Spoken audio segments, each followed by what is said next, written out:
Hey everyone, it's Mr. Silva.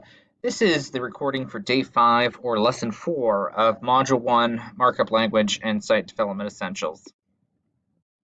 So in the last lesson we talked about the importance of having a good web design, and it's dependent on the trifecta. The trifecta includes HTML5, CSS3, and JavaScript. HTML, which allows for the structure and presentation of the page, CSS, which allows for the formatting or the style of the page, and JavaScript, which we don't really talk about. We'll talk about it very briefly in this course. It allows for a dynamic and interactive web page. So when we're talking about this part, we're moving into the web development principles section of this unit. So there's a lot to this, and it's important to pay attention and keep notes of what some of the important principles are. So some basic ones: you need to know more than markup languages to be a talented designer to create a successful website. And you also need to know the business and legal side of it as well. I'm not asking you to be an expert, just have a little basic knowledge of it. And we're also going to talk about the aspects of what makes a successful design team in web design. So the project management and the web development cycle. Creating a website typically involves teams or individuals working on the same project. To be successful as a team, you must outline and communicate the steps of the project. It's very important that you communicate with your team and that no one gets left behind during this.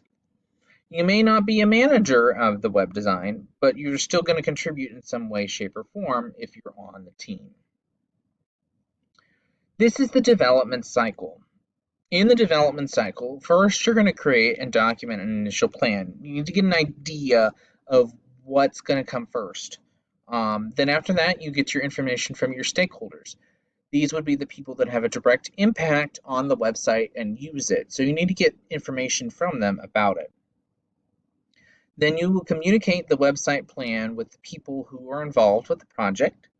You'll consider all of the technical and non-technical concerns, because sometimes it may be a technical issue like the code is not working properly, or it might be a non-technical issue that people don't know the code. You'll develop the site, and then you will publish the site, and then lastly, but most importantly, you manage the site and keep track of it and keep it going. It's important to have an accessible website that anyone can use, regardless of their ability level. Accessibility must be in mind for everyone so that your pages are visible to all visitors. So one of the examples that the online materials say is, think of the older generation. They're starting to lose their sight and they're starting to lose their hearing. How can we accommodate them? Because if we don't, we can lose business. The people who are in the older generation typically have more money than the younger generation. And so we want to keep them in mind when we're developing our websites, because that's a potential for income, that if your website is making a profit, if you don't have them on board, you can lose money because of it. One of the first things that we need to talk about is the American with Disabilities Act, or the ADA. This was enacted in 1990 to protect disabled people. With the ADA, there's a broad amount of standards to influence commercial and social practices for people with disabilities. The main focus for the ADA is for commercial and social practices. When I say commercial aspects, like different companies and businesses reaching out to people who have disabilities. And social practices would be things that are for the common good and things that are done in order to help support people who have a disability. This law is very big. And some of the main provisions that we usually talk about is equal employment opportunities. So just because they have a disability does not mean we can exclude them rather from having a job. And as well as public accommodations such as wheelchair accessible ramps and things of that nature. So electronic information also kind of falls under this, because we want to make sure that they can access it as well. And unfortunately, if you don't comply with the ADA, you do run into a bit of a problem, because you can be fined for not having accessible things. So the ADA, the U.S. Department of Justice says that it applies to cyberspace communications. And the DOJ, or Department of Justice, in 1996 said covered entities under the ADA are required to provide effective communication regardless of whether they generally communicate through print media, audio media, or computerized media such as the internet. Covered entities that use the internet for communications regarding their programs, goods, or services must be prepared to offer those communications through accessible means as well. In a nutshell, this means that if you publish something online or you do it in print or it's transcribed or it's in audio or played, that it needs to be accessible to everyone regardless. Okay, communication is important and it should be accessible to everyone. It is an active law and it applies to everyone and anyone making pages and sites. Um, it's known through the DOJ as the ADA Standards for Accessible Design. This part exists within the ADA. Penalties are usually sought by the DOJ. They're not done by an individual or group. So, in other words, if it's someone who notices that a website's not accessible, they themselves cannot go seek damages towards that group or company. They have to go through the Department of Justice, who then issues the warning. The DOJ usually tries to determine good faith before issuing a lawsuit. In general, the ones that continuously do it or don't fix the problem, those are the ones that get into the biggest trouble. If you do correct it, the Department of Justice understands and will drop it if you do make the changes that need to be changed. So it's important to talk about how the ADA impacts us. The DOJ says you should make reasonable accommodations for people with disabilities. What this is saying is you need to make sure that it's accessible to everyone, but at the same time, they realize that certain things cannot be done all the way, and there needs to be some sort of reasonable accommodation where you include them at least to an extent.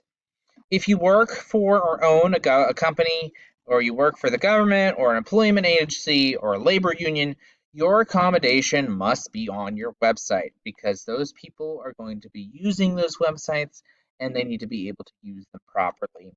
So, some of the biggest compliance factors with ADA, all images have text descriptions. So, that means when you put your mouse over a picture, there's a description of it, providing text based alternatives to non text content. So if it's a video, there's a transcription or a transcription of the video. That's what's going on in the video. And forms that are easily read by screen reading technology. We'll talk about forms in this course and how forms can be used on websites, but it's also important that they can be read by screen readers so that people can still complete forms on the website. If you are curious about more of it, you can check it out on ada.gov. There's additional websites, and you'll look at some of those during the lab. So the Web Content Accessibility Guidelines, I could not find the proper acronym, so I've been calling it WCAG. Web pages need to be accessible to all people. So W3C, that's the big organization that develops the standards for HTML. They made the Web Accessibility Initiative, or as I call it, WAY. And WAY is responsible for making the Web Content Accessibility Guidelines. They're used for promoting a high degree of usability for people with disabilities that comes directly from them. And so WAY works with organizations in technology, guidelines, tools, education and outreach, and research and development. So WAY works to make sure that people and organizations are using those standards correctly so that people can access them. These are not government issued standards. They are made by W3C, the division WAY. Make sure that they provide these recommendations for people who are developing websites so that they can be done properly. WAY makes sure HTML, CSS, XML, and the like are all accessible to all people. So, for example, someone who has a visual disability, they would be unable to view a presentation on the web, but they can include text equivalents of the presentation in the code so that it could be presented to them as braille or as in speech. WAY works with W3C groups to ensure that the standards all meet accessibility options. And if you're interested in more information, it's w3.org/WAY.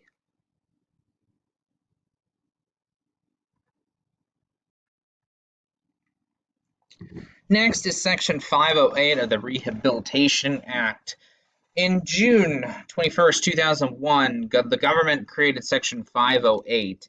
This requires federal agencies to provide accommodations for electronic and information technology developed, produced, maintained, or used by federal agencies. So anything that is electronic and made by the federal government, there must be accommodations for people who are disabled and they have a comparable level of access to that information. Web page design and other computer-based elements do not limit access to information by disabled users. So what this is saying is the federal government, if it's an electronic communication, it must be accessible to everyone. So some of the standards from the 508, non-text elements must have a text-based equivalent. Multimedia equivalent information must line up, so disabled persons are not at an advantage. What this means is it should be text by text.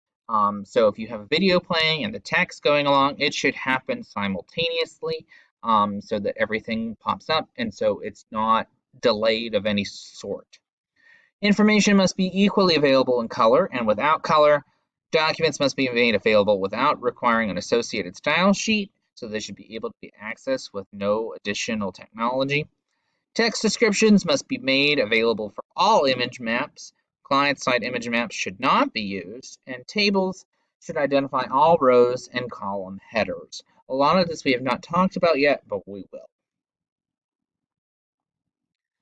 Additionally, sites that have frames must have titles that enable browsers to navigate through the frame. As an optional, there could be a separate text-only site. And if scripting technology such as JavaScript is used, a plain or non-fancy alternative must be available.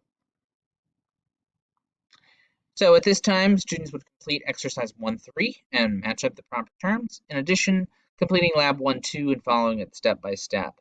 At the bottom of the lab, students must list how each site develops accessibility, list the similarity between the sites, and find one other set of Internet, HTML, CSS, so on and so forth standards for disabled persons. This concludes this lesson. If you have any questions, please feel free to contact me at any time, or you may email me at asilva@stluciecharter.org.